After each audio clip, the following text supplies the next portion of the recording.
Évangile de Jésus-Christ selon saint Luc, chapitre 11, versets 37 à 41.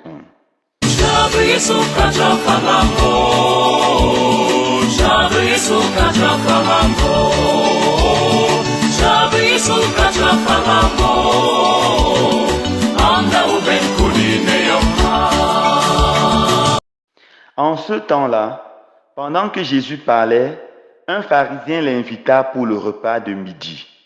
Jésus entra chez lui et prit place. Le pharisien fut étonné en voyant qu'il n'avait pas fait d'abord les ablutions précédant le repas. Le Seigneur lui dit, « Bien sûr, vous les pharisiens, vous purifiez l'extérieur de la coupe et du plat, mais à l'intérieur de vous-même, vous êtes remplis de cupidité et de méchanceté. Insensé, celui qui a fait l'extérieur n'a-t-il pas fait aussi l'intérieur? Donnez plutôt en aumône ce que vous avez, et alors tout sera pur pour vous. » Acclamons la parole de Dieu. Louange à toi, Seigneur Jésus.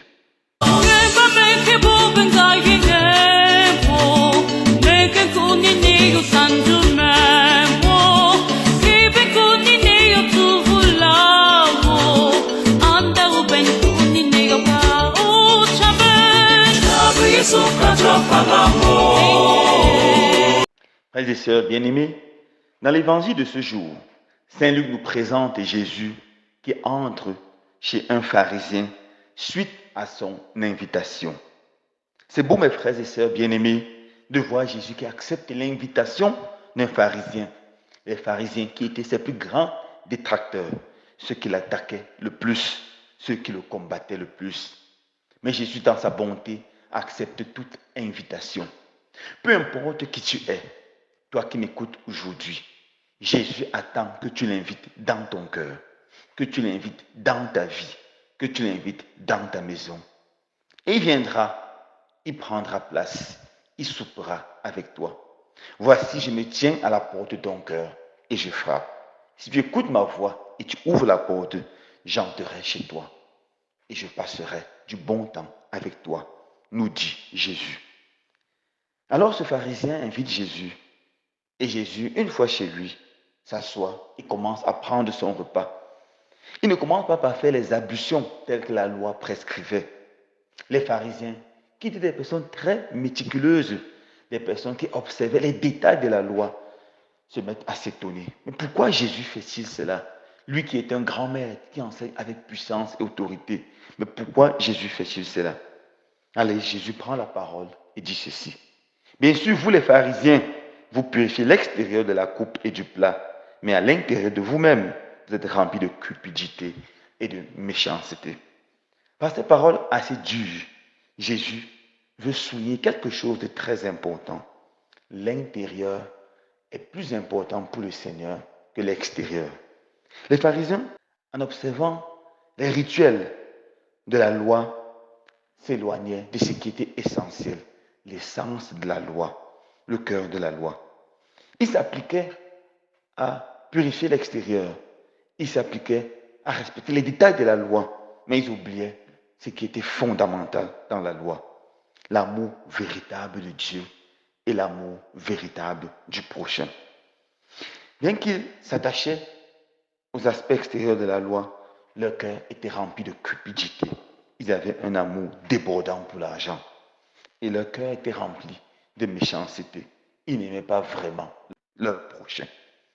Par ces paroles de Jésus, nous comprenons que nous devons donner la priorité à l'intérieur et non pas à l'extérieur.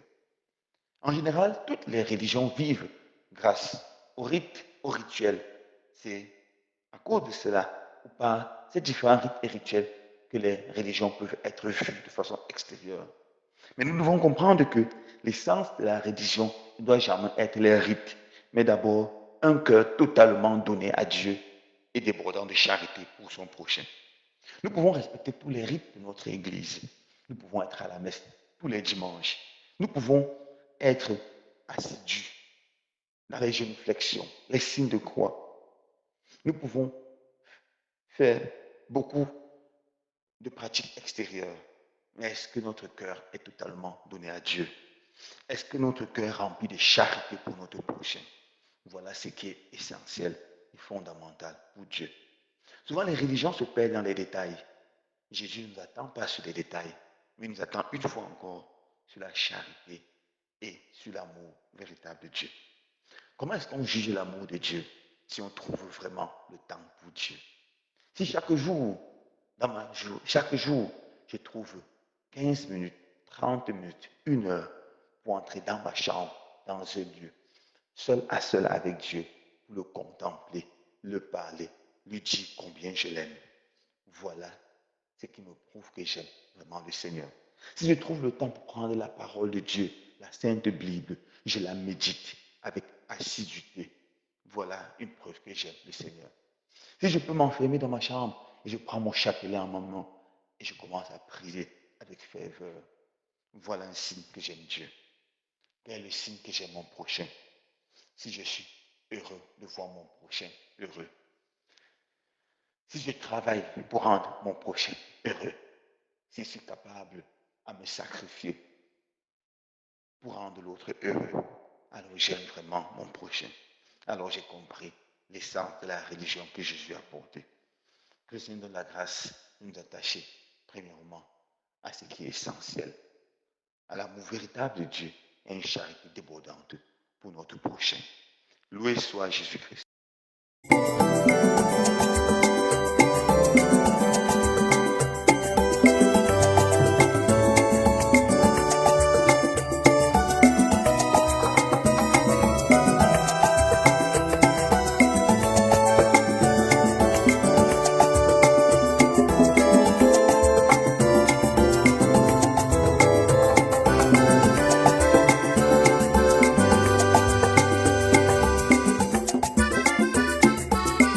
Quand j'ai crié, mon Dieu m'a entendu, mon Dieu m'a répondu, son nom est Elishama.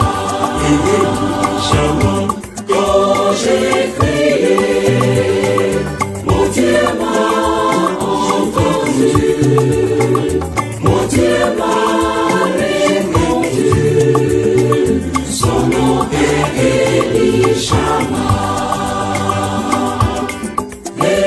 Elishama, mon Dieu entend toujours, mon Dieu répond toujours. Son nom est Elishama. Elishama, mon Dieu entend toujours, mon Dieu répond toujours. Son nom est Elishama.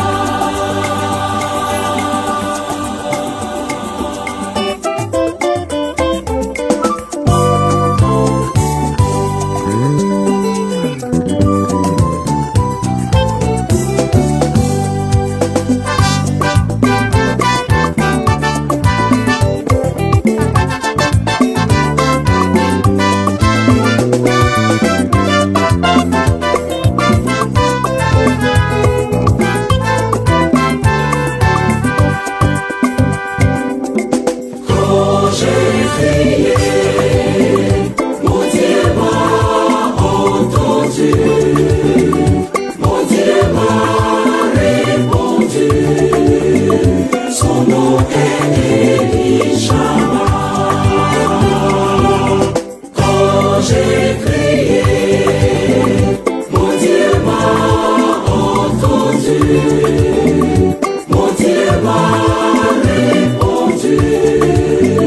Son nom est Elishama. Elishama, mon Dieu entend toujours,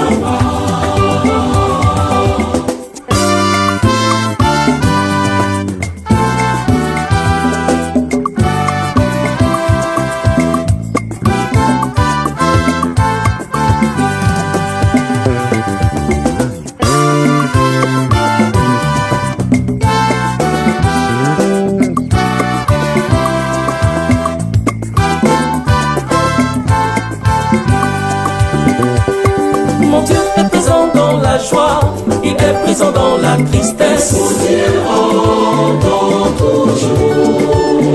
Il écoute et sa main est toujours prête à exaucer. Son nom est Elishama. Mon Dieu est présent dans la joie et dans la tristesse. Je dis son nom est Elishama. Son nom est Elishama. C'est pourquoi son nom est Elishama.